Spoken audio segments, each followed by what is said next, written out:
Refugee education in Bangladesh. As of 2020,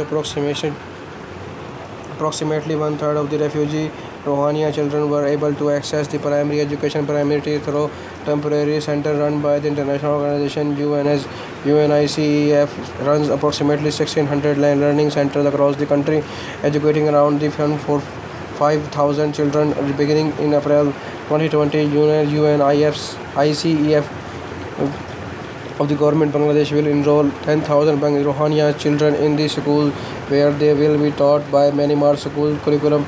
Grading system in Bangladesh. In Bangladesh, grades equal or about 33% or one third of the is considered as a passing grade, although by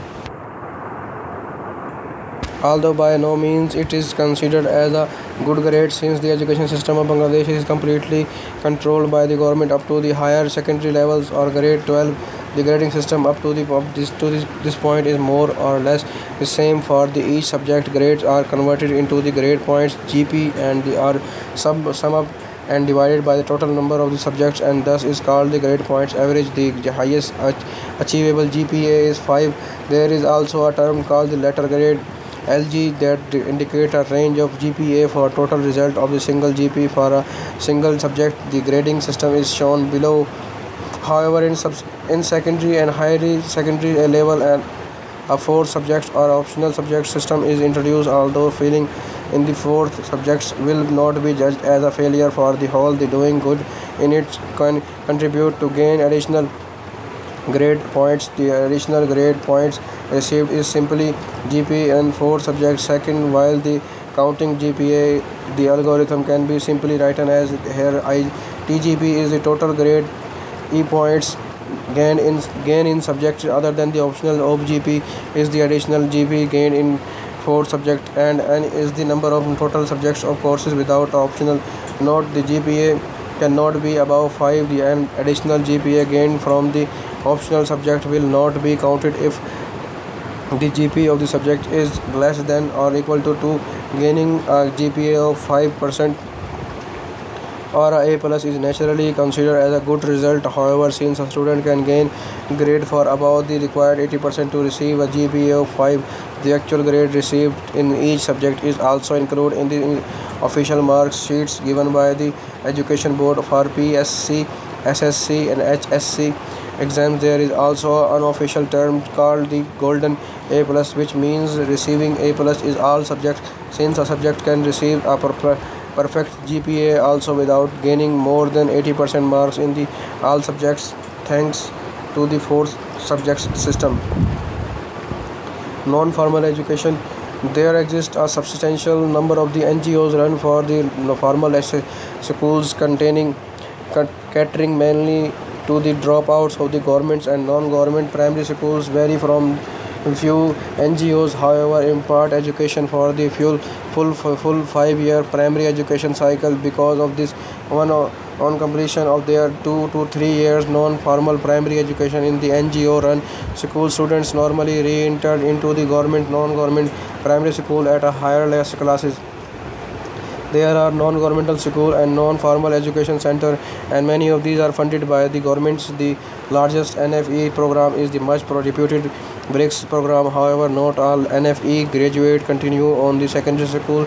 NGO-run school differ from the other non-governmental private school. While the private school operates like private enterprises, often guided by the commercial interest, NGO school operated mainly in the area not served either by the government or private schools, essentially to meet the educational needs of the vulnerable groups in the society. The usually followed an informal approaches to suit the special needs of the children from these vulnerable groups. But nowadays, some NGO schools are operating into the place where there are both private and government schools. Similarly, in NGOs run in a school, there does not exist any SMC. This style of management differs depending upon the difference in policies pursued by the different NGOs. Some are centrally managed within a highly bureaucratic setup, while the other enjoy considerable autonomy. Different NGOs pursue different policies regarding recruitment of teachers. Some prepare a panel of the prospective teacher on the basis of rigorous tests recruit teachers from this panel. Other NGOs recruits teachers rather informally from locally available in interested person. Current issues. Current government projects to promote the education of children in Bangladesh include compulsory primary education for all, free education for girls up to the grade 10, stipend for female stipend student, and the nationwide integrated education system and the food for education literacy movement. A large education section of the country nation budget is set aside to help but put these programs into the action and to promote the education and make it accessible. Recent years have seen these efforts pay off, and the Bangladesh education system is succeed ahead of what it was only a few years ago. Now, even national curriculum books from class 5 to class 12 are distributed freely among all students and schools. The education system of Bangladesh faces several problems. In this past, Bangladesh education system was primarily a British modeling upper class affair, with the all course of the given in English and very little being done for the common people. The Bangladesh Education Board has taken steps to leave such practice in the past, and it's looking forward to education as a way to provide a poverty-stricken nation with the brighter future. As Bangladesh is an overpopulated country, there is a huge demand to turn its population into labor, which is why proper education is needed, and proper people from the government in the education sector of Bangladesh is crucial.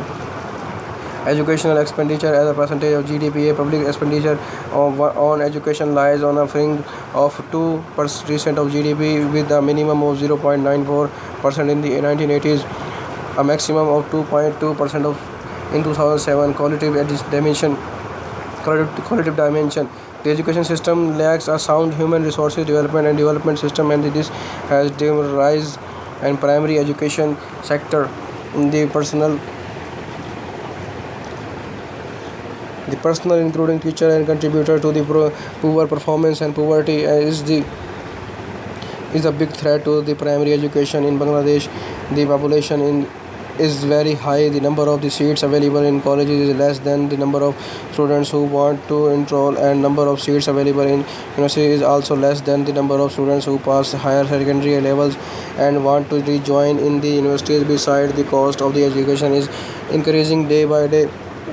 As a result, many students are unable to afford it. One study found as 15.5% primary school teacher absence rate. Gender disparity in Bangladesh. Gender discrimination in the education occurs amongst the rural household, but in non-existing among the rich household. There is a great difference in the success rate of the boys as compared to girls in Bangladesh. However, in recent years, some progress has been made in trying to fix this problem. School attendance, the low performance in this primary education is also a matter of the concern. Of school dropout rates and the grade repetition rates are high. Poor school attendance and low contact time in school are factors contributing to low level of the learning of the achieving religious and education. Madrasa education in Bangladesh is heavily influenced by the religion. Literacy rate.